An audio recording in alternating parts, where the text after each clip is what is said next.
Assalamualaikum warahmatullahi wabarakatuh. Perkenalkan, kami dari kelompok 9 yang beranggotakan saya sendiri, Anajian Hanifah, dengan NIM 2004016072, dan juga rekan saya Syarif Hidayatullah dengan NIM 2004016068. Di sini kami akan mempresentasikan mengenai nalar Mu'tazilah terhadap keadilan Tuhan. Selanjutnya masuk pada pembahasan mengenai keadilan Tuhan menurut Mu'tazilah. Kaum Mu'tazilah memegang teguh akan antusiasme, akal, dan kemerdekaan dalam kebebasan manusia.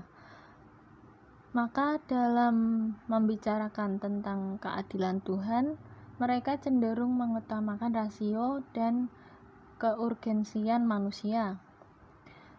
Mereka berargumen bahwasanya manusia memiliki akal yang sempurna sehingga mereka dapat memilih kepentingan mereka sendiri atau untuk orang lain.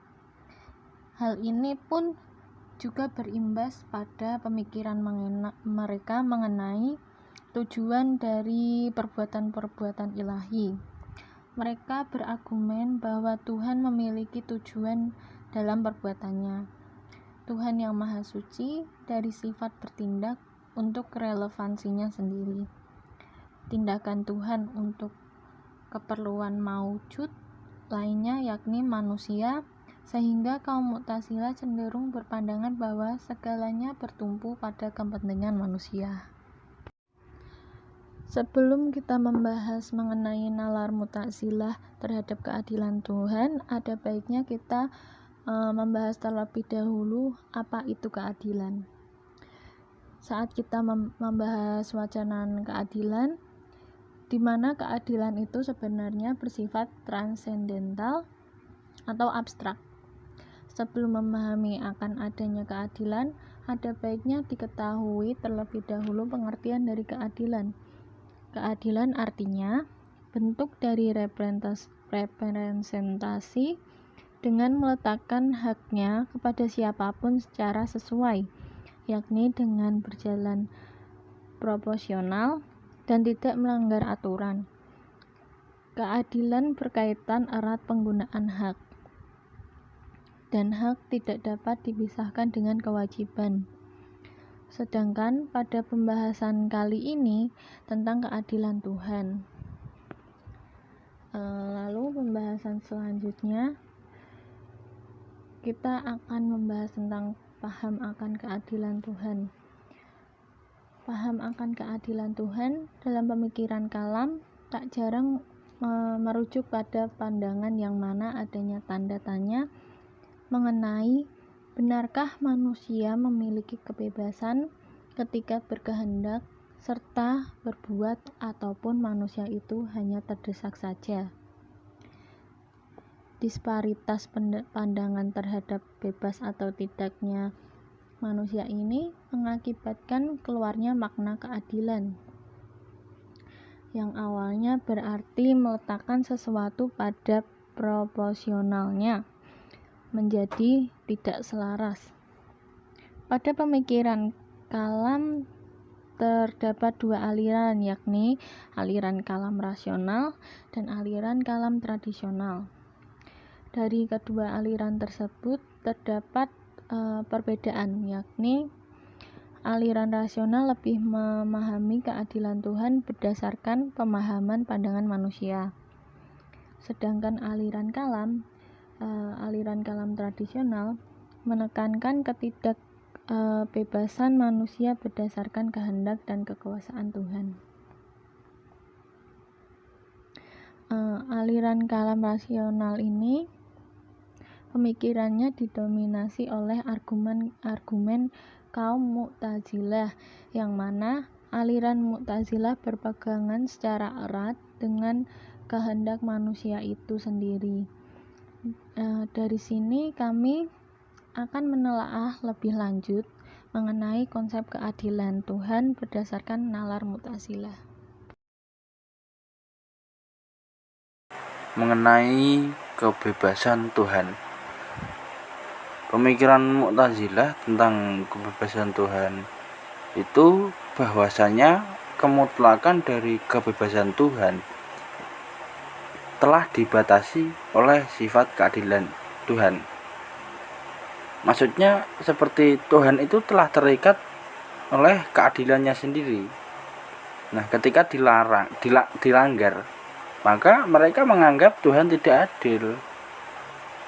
Karena kekuasaan atau kehendak Tuhan itu dibatasi oleh kewajiban Tuhan. Karena mereka beranggapan bahwa kewajiban Tuhan itu atau keadilan Tuhan itu adalah perbuatan-perbuatan yang baik dan tidak dapat berbuat buruk. Jadi kalau berbuat buruk, mereka itu menganggap Tuhan tidak adil.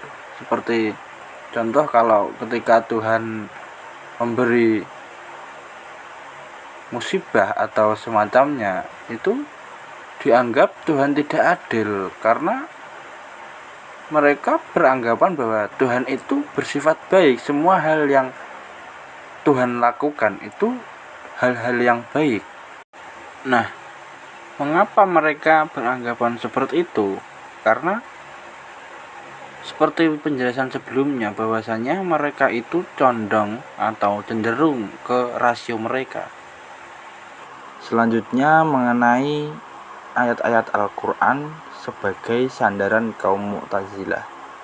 Yang pertama ada Quran surat Al-Anbiya ayat 47, yang artinya, dan kami akan memasang timbangan yang tepat pada hari kiamat, maka tidak seorang pun dirugikan walau sedikit, sekalipun hanya seberat biji sawi. Kami pasti mendatangkan pahala dan cukuplah kami yang membuat perhitungan. Dalam ayat ini tuh mereka beranggapan bahwa Tuhan tidak akan merugikan siapapun dan akan memberikan pahala kepada manusia. Mereka itu beranggapan bahwa Tuhan itu selalu baik, tidak ada keburukan dalam kewajiban terhadap manusia. Jadi mereka berpikir hanya menggunakan rasio, dan jadinya seperti itu, salah pengertian. Ayat yang kedua ini adalah surat Yasin ayat 54, yang artinya, maka pada hari itu seseorang tidak akan dirugikan sedikit pun, dan kamu tidak akan diberi balasan kecuali sesuai apa yang kamu telah kerjakan. Dalam ayat ini mereka beranggapan bahwa semua yang dilakukan manusia itu adalah hal baik, karena Tuhan itu tidak berkehendak mengenai hal-hal yang buruk. Jadi mereka pikir dalam ayat ini itu kamu tidak akan diberi balasan kecuali apa yang telah kamu kerjakan. Mereka berpikir bahwa semua yang dikerjakan adalah hal baik. Mungkin begitu, atau mereka berpikir itu adalah tanggung jawab Tuhan kepada manusia. Nah, kita simpulkan bahwa pandangan Mu'tazilah itu tidak hanya menyimpulkan bahwa Tuhan hanya memberi pahala terhadap orang yang melaksanakan kebaikan, namun memberi pembalasan pada orang yang bertindak jahat, melainkan berisi arti bahwa Tuhan berkewajiban bertindak yang terbaik bagi manusia. Dengan kata lain, tidak menaruh beban yang sangat berat pada manusia, dan tidak memberi hukuman pada manusia atas kesalahan yang tidak dilakukan. Dengan kata lain, perbuatan manusia bagi kaum Mu'tazilah itu adalah perbuatan Tuhan, dan manusia itu tidak dibebani tanggung jawab atas apa yang telah mereka perbuat. Mungkin hanya itu yang bisa kami sampaikan, kurang lebihnya mohon maaf. Wassalamualaikum warahmatullahi wabarakatuh.